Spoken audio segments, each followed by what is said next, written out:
So there's a few things you'll need to do to ensure the system is ready for use each time you want to use it. The first is to ensure there is a sufficient level of powder in the main powder trough. Open the cover and pour in some powder. If this is the first time it's used, or if the powder in the system in general is running low, you'll need to pour in some powder from a fresh bag of powder. If you've used the system previously, then it will be likely that there'll be some powder in the powder collection trough underneath. Pull out that powder collection trough and pour the powder from it into the main powder trough at the top. Best advice I can give is to angle it down and pour it in from the corner of this trough to ensure that it doesn't go everywhere and it only goes where you want it to go. There will naturally be some that spilt around. So at that stage, what you want to do is grab yourself a small brush and just brush off the excess powder from around the screen area into the main trough to try and keep the system neat and tidy. At this stage, you'll notice that the powder low warning light has now gone off, so the system is sensing that there is powder within the main trough to be used. The next thing you'll need to do to ensure the system is ready for use is to ensure that there is an empty cardboard core on the Takeup device ready to be used. The Takeup motor is housed inside this section just here. This is the Takeup bar, and there are two flange wheels that sit on the Takeup bar to hold your cardboard core on. The Takeup bar, as I say, comes with two flange wheels, one for either side of the cardboard core. Each flange wheel has a thumb screw on it, which you can loosen and tighten. Loosen to move, tighten to put the back on. And then the main bar itself has a cog sandwiched between these two metal discs. This cog makes contact with one of the two cogs you can see inside the Takeup assembly. There's a larger cog inside there and a smaller cog inside there. The teeth on the cog on the bar makes contact with the teeth on the smaller cog inside the Takeup assembly. To put the cardboard core on, the first thing I'm going to do is I'm going to put one of the flange wheels on the bar. Now, the bar has these rubber ends, so you can gently place it on the floor and it won't damage your floor while you do so.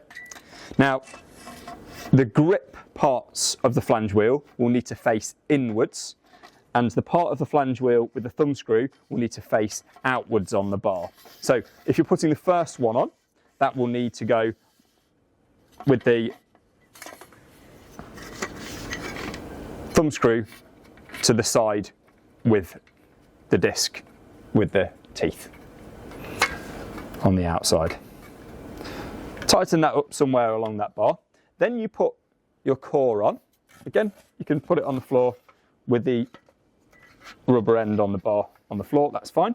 Push the core on as tight onto that flange wheel as it can go, because you want it to grip nice and tightly. And then the other flange wheel goes on the opposite side.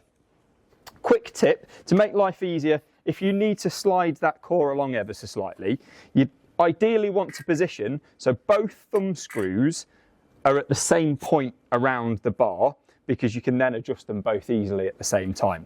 So I'm going to want to position my thumb screw, again on the outside of the bar, but I want it in the same position around the bar as that one there.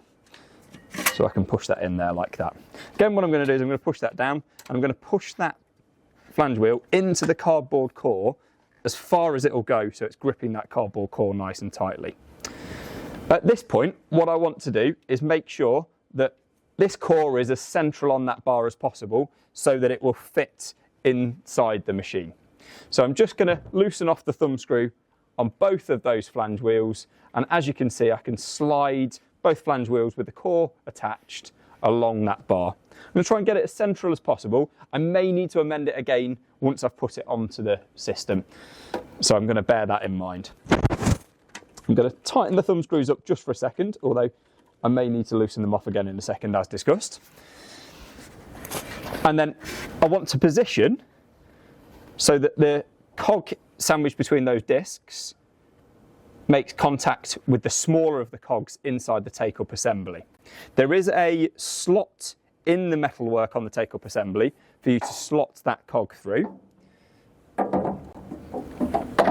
So that's in, and I want to make sure that that's made contact with those teeth. And the way to do that is just to rotate the take-up. And if I can see the larger cog inside rotating as I rotate the take-up bar, I know that those cogs have made contact with one another. The final part of preparing the machine for use is to ensure that the temperature inside the oven has reached that desired temperature. So what we're going to do is we're going to turn the heat function on the display. So to do that, the black heat button with the white text, we're going to press that and make sure that goes red. Then we can watch the main heat temperature rise as the main heat temperature warms up within inside the unit. Now, we don't just want the elements to reach the desired temperature, we also want the whole of the inside of that oven to reach the desired temperature. So we're not just going to watch and start use once it reaches the set temperature, which we can see on that panel as it flicks to it is 105 degrees. We're going to leave this for 25 to 30 minutes or so before use, so the ambient temperature inside that oven reaches that desired 105 degrees Celsius.